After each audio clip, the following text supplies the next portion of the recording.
You know, kids are considered to be the most gullible group of people on the planet. And for the most part, that assumption is correct. And I am also no exception to this supposed rule. So, let's go over some times where I haven't been the most I've been more believing. Hey, what's going on, geeks? Maxusthebeast is here, and welcome back to Story Time. Now, as the introduction suggests, tonight we're going over the crazy things that I used to believe as a kid. Here we go. So, when I was in kindergarten, we had a career day where we had people from various career paths in our village come by and share experiences from their work and share what it's like to be a police officer or a firefighter or whatever else they were. And it was more like a career week, as every day we had somebody else new. Like day one, I believe, was somebody from the local clinic, and then we had somebody from the vet's office, and we had firefighter, and then the final presentation was from a police officer. And the police officer was talking about, giving people speeding tickets and what it's like to work at the local police department.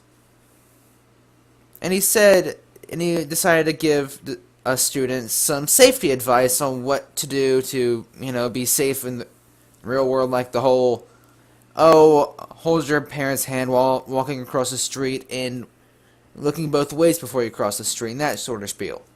One of the big things he covered was wearing your seatbelt. And he stressed that if a police officer pulls over a car and somebody doesn't have their seatbelt on, that person's going to be in trouble. Well, I didn't know how they did this. And I was paranoid after this because I was afraid that if I was ever seen without my seatbelt, my family would be punished. Right? And the craziest thing is that you might be thinking, well, Max, there's no way that they could possibly know unless they pull you over if you don't have your seatbelt on. Well, I had an explanation for this. And it's a bit far-fetched, but hear me out. I believed that the seatbelts had sensors in them, like little small cameras, that would send video footage to the police officers, and if you didn't have their seatbelt on, they could just simply watch camera footage and see that, oh, this guy's not wearing his seatbelt. Let's go pull him over. So there was this one day where I was on the way back from school riding with my mom, and I was reading a book, and I dropped the book. When I reached down beside me to pick it back up, my thumb slipped and pushed the button to release the seatbelt.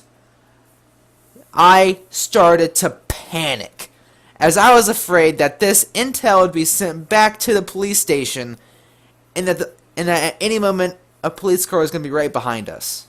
So fear was taken over. But I was surprised when a few minutes later, no officers showed up. So I just assumed that I had gotten lucky that one time. And ever since then, even though I know that there's no security cameras placed in my seatbelts and that there's no spy feed going on in the police station as far as seatbelts go, I still have a slight bit of paranoia that somewhere out there, if I take my seatbelt off, I'm going to get caught. Around this time, there was also a show being broadcast on Nick Jr., at the time known as Noggin, called Miss Spider's Sunny Patch Friends. And, in case you're not familiar with the show, it's about a family of spiders, or rather, to be more specific, a family of insects, with spiders being the head of the family. And in the show, the family of spiders lived in a hollowed-out oak tree. And we have an oak tree in our house that looks very similar to the one in the show. So, me being the little kid that I was, I thought that because of the similarities between the show and our actual yard, I assumed that the characters from the show actually existed and they lived in the oak tree in our yard. So every day, after watching the show, I would go outside, walk over to the tree, and see if I can find them. I would look in, if there was a slight hole in the tree, I'd look in the hole and call out the names of some of the characters. And I'd get no response, of course, but I assumed that maybe because of my size, being a human compared to a bug, that I was scaring them.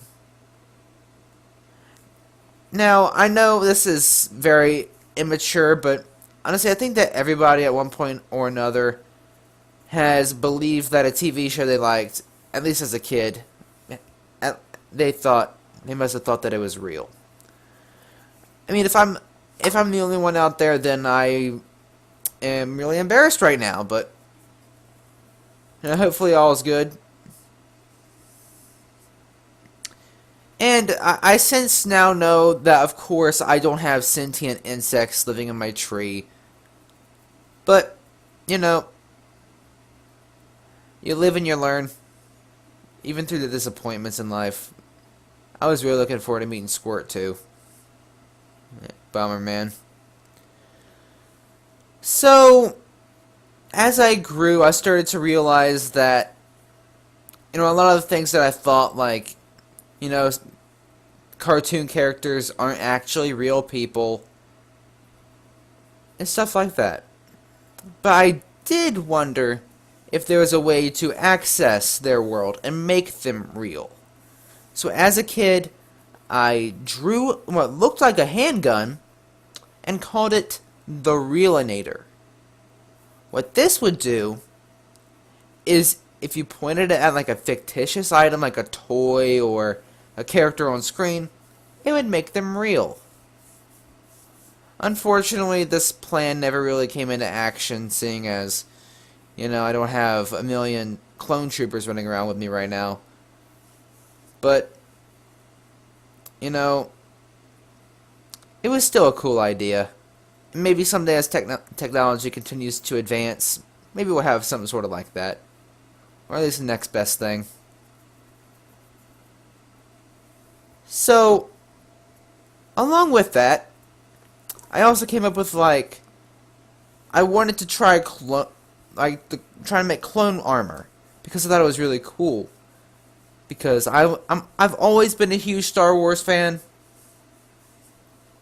and honestly, playing with lightsabers as a kid made me really want to have not only clone troopers, but Jedi as well. I wanted to start my own lightsaber dueling club, and I also wanted to start, get some clone armor and start a clone militia type thing, because we were studying a little bit about the American Revolution around this time, so I was thinking about, the Citizens Army, the militia that we formed to fight against the British. But unfortunately, none of my friends really interested in dressing up like a clone trooper and defending the people of our town, so that idea never really went anywhere. It's unfortunate though, because they don't make clone troopers like they used to.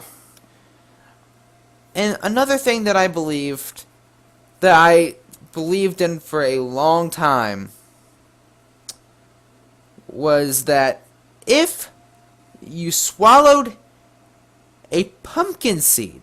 Now, I know there's some people who believe in a watermelon seed. That, if you swallow a watermelon seed, a watermelon's going to grow in your gut. Well, I thought that if you swallowed too many pumpkin seeds without roasting them first, that in your stomach, not one pumpkin, but several pumpkins would grow inside your stomach. And that the purpose, and I was told by a couple friends that people who had this happen to them, their purpose was now to be used as jack-o'-lanterns. They said that they would take the pumpkins and carve them out and have them dangling from the people. And this just freaked me out. So, to this day, I have never eaten roasted pumpkin seeds. Even though, of course, I know that, hey, I'm not going to have stupid pumpkins growing on my gut. But I still don't eat the raw ones. Especially since it's also sort of unsanitary too, so I have my reasons. But guys, I want to say something, alright? And hear me out. Have you ever assumed that what you believed was something that everybody else believed? As like the weird things like, you know, thinking that TV characters are real, or that it was possible to create a laser pistol that makes people live, or that makes fake people a reality.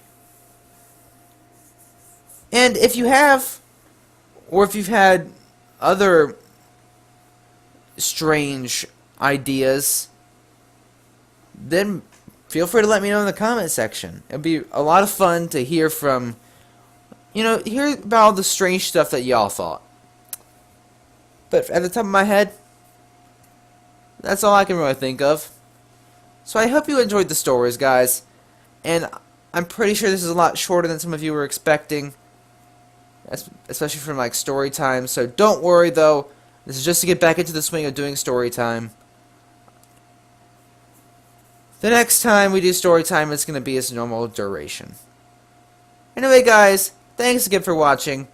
And as always, Maxusthebeast is out.